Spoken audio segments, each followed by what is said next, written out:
कोणी मेकॅनिक बनतील, कोणी न्यायाधीश निर्माण होईल, कोणी संगणक तज्ञ बनेल, कोणी व्यावसायिक बनतील, कुणी जर जास्त शिक्षण घेतलं नसेल तर दुकानदार बनतील आणि त्यापेक्षा जर शिक्षण कमी घेतलं असेल तर शेतकरी बनतील.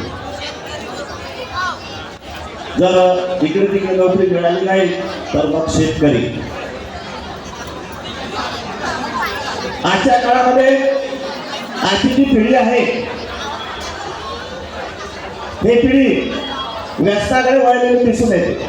जवळपास 90% विद्यार्थी म्हणून मादक पदार्थाच्या अधीन गेलेले दिसून येतात.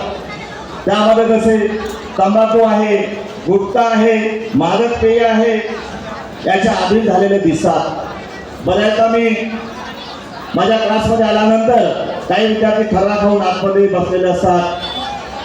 त्यांना मी सरळ सांगतो की बाहेरचा आम्ही थुकून या, आतमध्ये कोणत्याही प्रकारची गडबडी करू नका.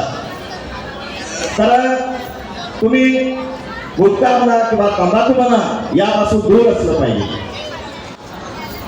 याचे तोटे काय आहेत हे तुम्हाला कळतात, परंतु ते तुम्ही मनावर घेत नाही. तुम्हाला त्या तोट्याचं ज्ञान नसते, तुम्ही त्या आहारी गेलेले असतात, परंतु तसे करू नका. तुम्ही खर्रा म्हणा किंवा गुटखा म्हणा किंवा तंबाखू याच्या आधी जाऊ नका. ते आदर्श सोडा. जर तुम्ही सोडलं तर तुमचं भविष्य उज्ज्वलच होईल. दुसरी गोष्ट अशी आहे, आजच्या काळामध्ये विद्यार्थ्याला लागलेलं मोबाईलचं व्यसन हे अतिशय घातक आहे. मोबाईल हा फायद्याचा आहे. फायद्याचा असा आहे की अलीकडच्या काळामध्ये आपण MPSC ची परीक्षा, UPSC ची परीक्षा देतो आणि सर्व अभ्यास आपण मोबाईलच्या माध्यमातून करत असतो. बरेच नॉलेज आपल्याला मोबाईलच्या माध्यमातून मिळत असते. स्टाफ सिलेक्शनची परीक्षा याबद्दलचं नॉलेज आपण मोबाईलच्या माध्यमातूनच घेत असतो. बरेचसे विद्यार्थी या मोबाईलचा फायदा घेतात आणि नोकरीवर लागतात आणि आपलं भविष्य उज्ज्वल करतात. स्पर्धा परीक्षेची तयारी करण्यासाठी मोबाईल हा उपयुक्तच आहे आणि त्याचा फायदा विद्यार्थ्यांनी जरूर घेतला पाहिजे. परंतु या मोबाईलचे तोटे सुद्धा आहेत, ते सुद्धा आपण लक्षात घेतलं पाहिजे. आपण वारंवार मोबाईल बघत असतो, आपल्या डोळ्यावर ताण पडतो. अलीकडे लहान लहान विद्यार्थी त्यांच्या डोळ्यावर परिणाम होतात. जवळपास तिसरीचा दुसरीचा विद्यार्थी असेल तरी त्याच्याकडे आईवडील मोबाईल देतात आणि त्यांच्या डोळ्यावर परिणाम होतो आणि त्यांना चष्मे लागतात. तसं व्हायला नको. तासनतास मोबाईल घेऊन बसण्यात काही फायदा नाही. त्यातून चांगलं मिळवा पण वाईट मिळवता कामा नाही. मोबाईलच्या अति आहारी गेले असेल तर तुमचं नुकसानच होईल. बऱ्याचदा या मोबाईलवर विद्यार्थी ऑनलाईन गेमिंग खेळत असतात. ते फार धोक्याचं आहे. बऱ्याचदा यातून विद्यार्थी आत्महत्येकडे वळतात, पण ते चुकीचं आहे. यातून आपण चांगलं काय आणि वाईट काय हे आपण लक्षात घेतलं पाहिजे. मोबाईलचा फायदा चांगल्या कामासाठीच घेतला पाहिजे. आता सध्या येणाऱ्या काळामध्ये 10 तारखेपासून 12वीची परीक्षा आहे. वेळ फार आपल्याकडे फार कमी आहे.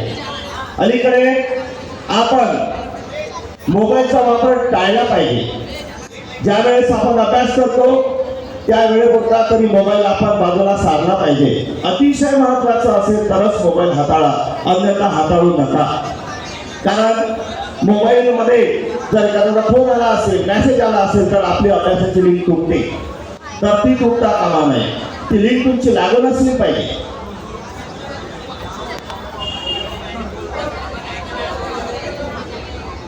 तसेच आपण फावल्या वेळेचा सदुपयोग केला पाहिजे.